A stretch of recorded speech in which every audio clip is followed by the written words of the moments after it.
네, 반갑습니다, 여러분. 오늘은 환경을 바라보는 다양한 관점에 대해서 함께 공부해 보도록 하겠습니다.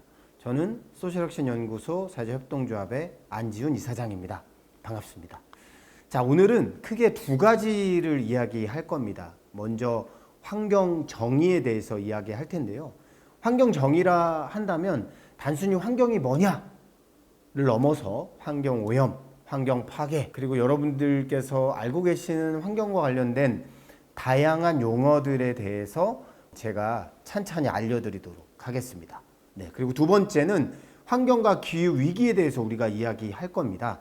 요즘 환경 파괴, 환경 오염, 환경 훼손에 가장 큰 영향을 미치는 것이 기후 위기입니다. 과거에는 기후 변화라고 이야기했어요. 기후 변화라고 하는 것은 뭐랄까요? 조금은 중립적인 개념이잖아요. 그런데 오늘날 이제는 기후 위기라고 전 세계가 이야기하고 있습니다. 그 이유는 기후 변화가 이제 인간 생태계, 자연 생태계, 그리고 이 지구에 위협을 가한다라고 모두가 생각하고 있기 때문입니다. 그래서 우리도 오늘은 기후 위기에 대해서 함께 알아보도록 하겠습니다. 네, 괜찮죠?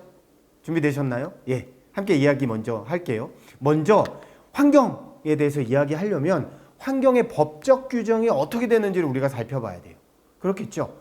환경정책기본법이라는 법이 있습니다. 우리나라에는. 거기서 환경을 크게 두 가지로 정의하고 있어요.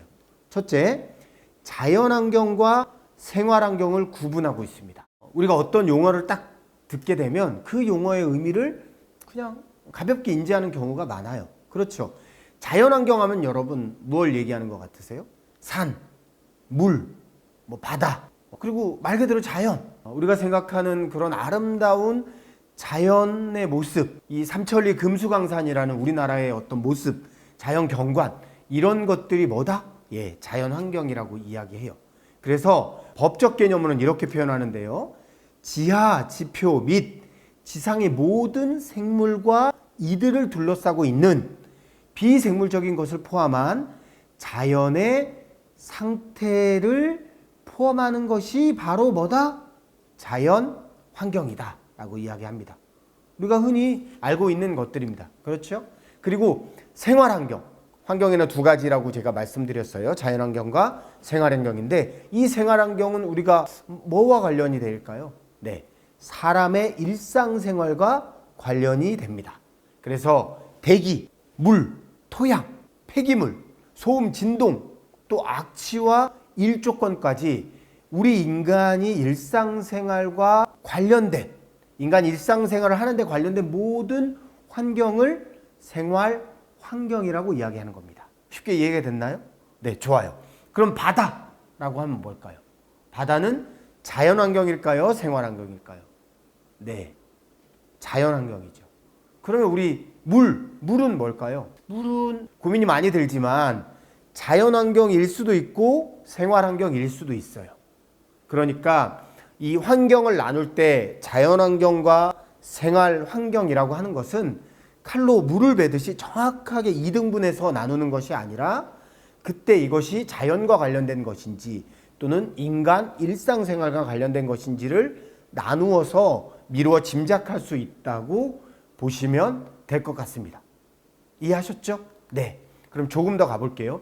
그러면 이 환경을 오염시키는 행위, 환경 오염을 법적으로 규정한 개념은 다음과 같습니다.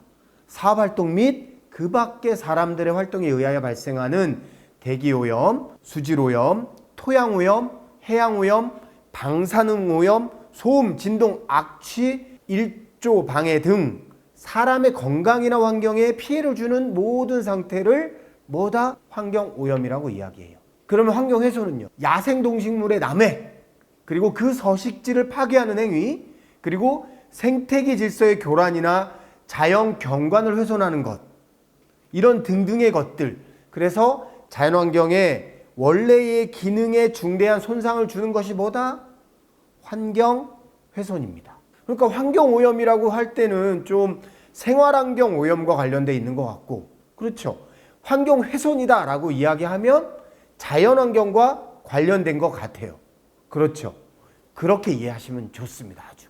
자, 그러면 한 가지 더 볼게요. 우리가 유엔에서 우리 일상에서 벌어지는 다양한 문제들을 크게 세 가지로 구분하고 있어요. 유엔에서는 첫째, 경제적 불평등. 둘째, 사회적 위험. 그리고 마지막으로 환경 파괴에 대해서 이야기하고 있습니다. 유엔은 우리 지구에서 발생하는 여러 문제들이 있는데 그 문제들 크게 세 가지로 나눈다. 경제적 불평등, 사회적 위험, 환경 파괴. 자, 오늘 우리는 뭘 알아보고 있죠? 뭘 생각해 보세요. 그렇죠. 환경에 대해서 우리가 알아보고 있잖아요. 그래서 환경 파괴에 대해서 우리가 좀 더 구체적으로 살펴볼 텐데 이 환경 파괴는 크게 세 가지로 구분하고 있습니다. 환경 오염, 자연 파괴, 자원 고갈. 그래서 환경 파괴라고 하는 것은 환경 오염, 이 환경 오염은 우리나라의 법적 개념으로 뭘까요? 그렇죠. 생태 환경 오염이 돼요. 그렇겠죠? 그리고 자연 파괴는 뭘까요, 그럼? 네, 자연 환경 파괴입니다. 여러분 잘 따라오고 계세요. 그리고 마지막으로 환경 파괴의 중요한 요소 중에 하나가 뭐다? 자원 고갈이다. 유엔에서 말하는 크게 세 가지 개념의 사회 문제를 다루고 있는데 그 중에 환경 파괴라는 것이 있고 이 환경 파괴는 또 세 가지로 나눈다. 환경 오염, 자연 파괴, 자원 고갈로 나눌 수 있다는 겁니다. 이해되셨나요? 네, 좋습니다. 아주 잘 따라오고 계세요. 자, 그러면 우리가 오늘 환경과 기후 위기에 대해서 우리가 살펴보겠다고 했잖아요. 그렇죠.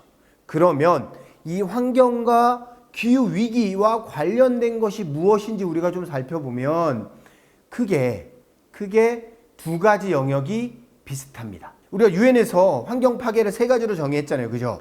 뭐로 정의했어요? 환경 오염, 자원 고갈, 자연 재해 이렇게 이야기했죠.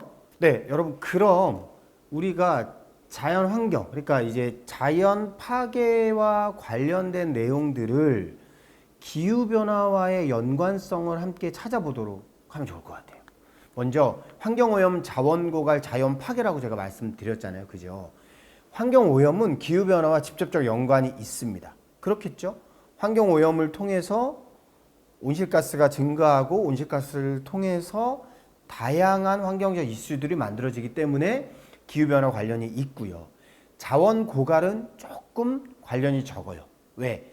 자원, 여기서 말하는 많은 자원인 경우에는 우리가 에너지 자원인 경우가 많은데요. 천연 에너지 자원이 떨어진다라고 하는 것은 그만큼 온실가스 배출 위험이 적어지는 거죠. 그러니까 이것과는 상관관계가 좀 적고요. 그다음 마지막으로 자연 파괴.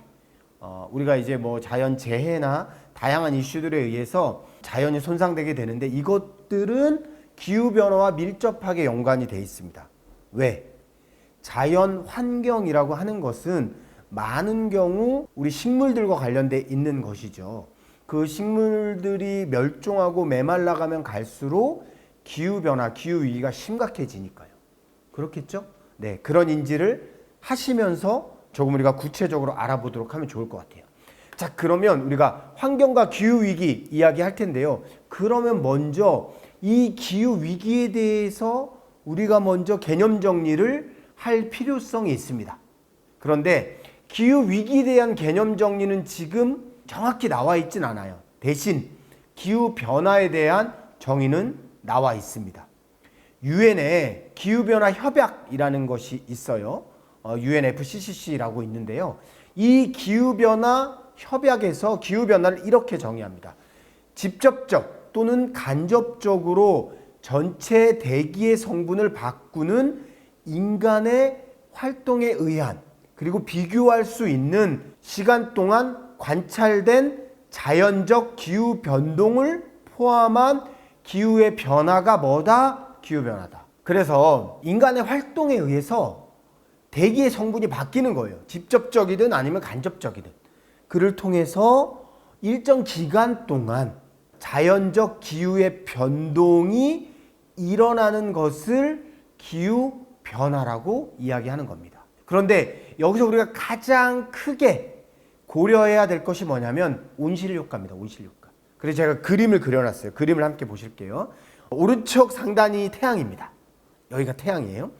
이 태양에서 태양열을 내려찌게 돼요. 그러면 지구가 복사열을 받아요.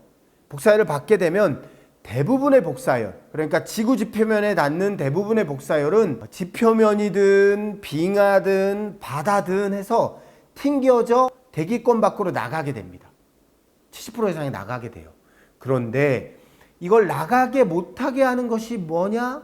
그것이 온실가스입니다. 온실가스가 지구 지표면에 다다른 태양열 복사 에너지가 지구 밖으로 나가는 것을 막게 돼요. 그럼 어떻게 되죠? 우리가 그 한겨울에 온실에 들어가면 따뜻하듯이 따뜻하게 지구를 감싸 안게 됩니다. 이것이 바로 온실가스가 만들어 놓은 효과고요. 이 효과에 의해서 지구는 데워지게 되고, 지구가 데워지면서 어떻게 되겠어요? 빙하가 녹고 이상기후 현상이 일어나고, 또 빙하가 녹으면서 바닷물이 늘어나게 되겠죠. 이런 등등의 현상들이 일어나게 되는 겁니다. 그게 바로 뭐다? 온실 효과라고 이야기해요. 온실 효과를 일으키는 것은 온실가스입니다. 그럼 온실가스는 무엇이냐면 크게 6가지 온실가스의 성분이 있는데요. 먼저 이산화탄소입니다. 전체 온실가스의 88.6%를 차지해요. 두 번째는 메탄이에요. 메탄, CH4. 메탄은 양은 적지만 이산화탄소에 비해서 수백 배가량의 강력한 온실가스 효과를 포함하고 있다고 합니다. 이것은 가축의 사료나 습지, 논, 음식물 쓰레기 등에서 나타나는 거예요. 그리고 수소, 불화탄소 또는 과불화탄소 또는 육불화황, 아산화질소 등이 있습니다. 이런 것이 함께 아우러져서 온실가스로서 작동하게 됩니다. 그러면 이 온실가스가 어떤 영향을 미치는지 함께 살펴보면 좋을 것 같아요. 자, 여러분, 그러면 기후변화가 어떤 일들을 일으키는지 함께 살펴보죠. 먼저 좌측편에는 인간의 활동이 있어요. 그리고 기후변화 과정이 있고요. 그 다음 우측편에 보면은 주요 기후변화 특징들이 나타나고, 그 아래 보시면 주요 위험 요소들이 나와 있어요. 그렇죠? 네.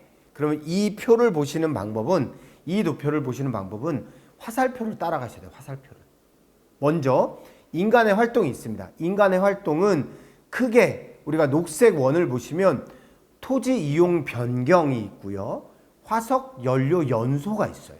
그렇죠? 그러면 토지 이용 변경이라고 하는 것은 그 주변에 있는 원을 보시면 농업 토지 개간, 산림 벌채, 도시화, 또 불침투성 표면 증대 등등이 있죠.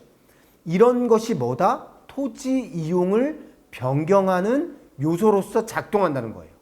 그리고 아랫부분에 보면 화석연료 연소라고 하면 전기, 산업, 발전소, 비료, 농업 이런 것이 있고, 에너지 생산, 난방, 교통, 항공 등등 이런 것이 있죠.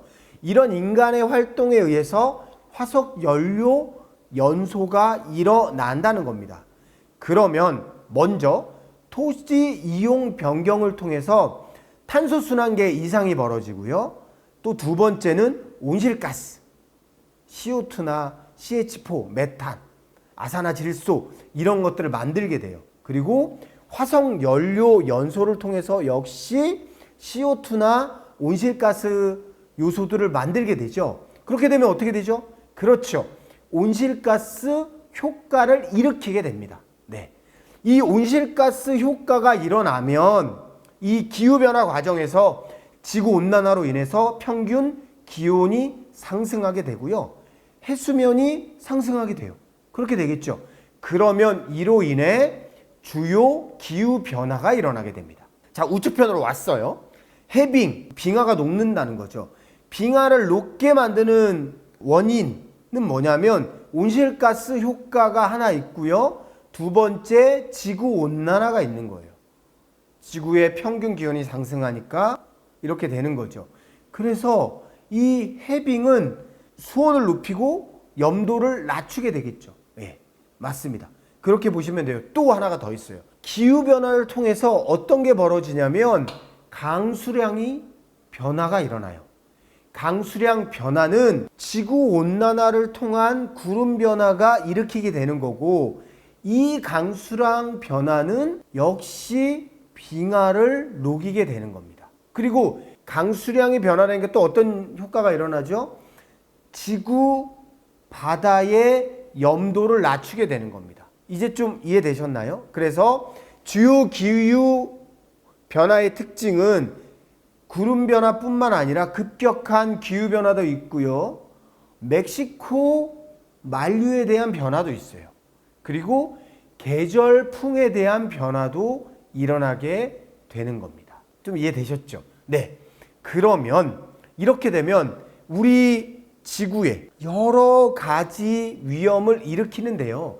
그 위험 요소들을 함께 살펴보겠습니다. 먼저 주요 위험 요소 좌측 상단에 있는 전통 생활 방식을 위협하고 해안 습지를 소실한다. 있죠. 그거는 뭐다? 해수면의 상승을 통해서 일으킨다. 또 있죠. 질병을 확산시키죠.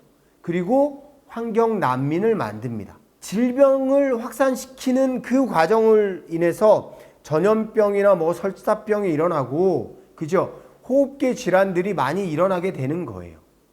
이렇게 되는 겁니다. 그리고 또 이제 기후 변화, 계절풍 변화에 의해서 생계형 농업이나 어업의 위기가 일어나면 영양실조가 많이 일어나게 되고, 이 영양실조는 두 가지로 나눠지죠. 질병 확산과 기아. 이 기아는 사상자를 발생하게 됩니다. 또한 해수면 상승은 환경 난민들을 일으키게 되는 거예요. 그리고 이 주요 위험 요소들, 다시 말하면 기후변화 과정에서 일어나는 주요 위험 요소들은 자연재해를 촉발하게 되고요. 이 자연재해는 환경 난민, 사상자, 그 해당 국지적 그 경제의 적신호를 일으키고요. 생물의 다양성을 감소시키고 산호의 백화 현상을 촉진하게 됩니다. 또한 해안 습지를 적게 만들어서 가뭄, 홍수, 산불, 쓰나미, 사이클론 등의 이상 기후 현상들을 우리 지구에 일으키게 되는 겁니다. 그래서 제가 지금 보여드린 이 표만 이해하시면, 인간의 활동에 의해서 기후변화 과정이 어떻게 일어나고, 이 기후변화 과정에 의해서 주요 기후변화는 어떻게 일어나며, 이것을 통해서 우리 지구가 봉착한 위험이 무엇이다라고 여러분들이 쉽게 이해할 수 있습니다. 좀 이해되셨나요? 네, 좋습니다. 아주 좋아요. 그러면 이제 우리가 이런 기후위기에 대해서 우리 전지구적으로 어떤 활동이 있었는지 아주 살짝 알아볼게요. 먼저 1972년도에 스톡홀름에서 회의가 일어납니다. 이때 지구에서 뭔가 환경적 이슈가 벌어지고 있어요. 이것들을 우리가 국제사회에서 함께 논의해야 돼요 라고 해서 처음으로 국제회의에서 범지구적 환경 이슈를 논의하게 됩니다. 그리고 92년도에 기후변화 협약이라는 것을 만들어서요, 브라질 리우에서 함께 논의하게 돼요. 그런데 여기서는 구체적인 제재 또는 경제 사안에 대해서는 논의하고 있지 않았어요. 이것을 5년 후에 1997년도에 교토 의정서를 통해서 일본 교토에서 기후변화 협약의 목표를 달성하기 위해서 실행할 법적 의무를 규정하게 됩니다. 여기서 6개의 온실가스도 규정하게 돼요. 오늘 우리가 배웠던. 그리고 나서 2001년도에 남아프리카 공화국인 더반에서는 교토 의정서 종료에 대비해서 선진국이 어떻게 이 미션, 그러니까 환경에 대한 문제를 함께 풀어갈지에 대해서 논의를 하려고 했지만 실패하게 되고요. 이것이 2015년에 파리 기후협약을 통해서 선진국이 그럼 우리가 온실가스 감축을 의무화하겠다고 이야기합니다. 이해되셨나요? 그리고 2021년도에 탄소 중립 선언을 하게 되고요. 그로 인해서 우리가 지금은 이 기후위기에 전지구적으로 대처하고 하고 있는 겁니다. 오늘 우리 여러분 뭘 배웠죠? 예, 환경의 법적 정의를 배웠죠. 그리고 기후 위기에 대해서도 우리가 공부했어요. 그리고 이 기후 위기에 따라 우리 전 지구적으로 어떤 해결을 하기 위해서 노력하고 있는지 함께 공부했습니다. 네, 여러분, 환경을 바라보는 다양한 관점은 이토록 많아요. 그러니까 여러분들도 이 환경이 단순히 여러분의 삶과 멀리 떨어져 있는 것이 아니라 우리의 삶과 직접적으로 연동되어 있다라고 생각하시면서 일상을 살아가시면 좋을 것 같습니다. 이상으로 환경을 바라보는 다양한 관점 강의를 마치도록 하겠습니다. 감사합니다.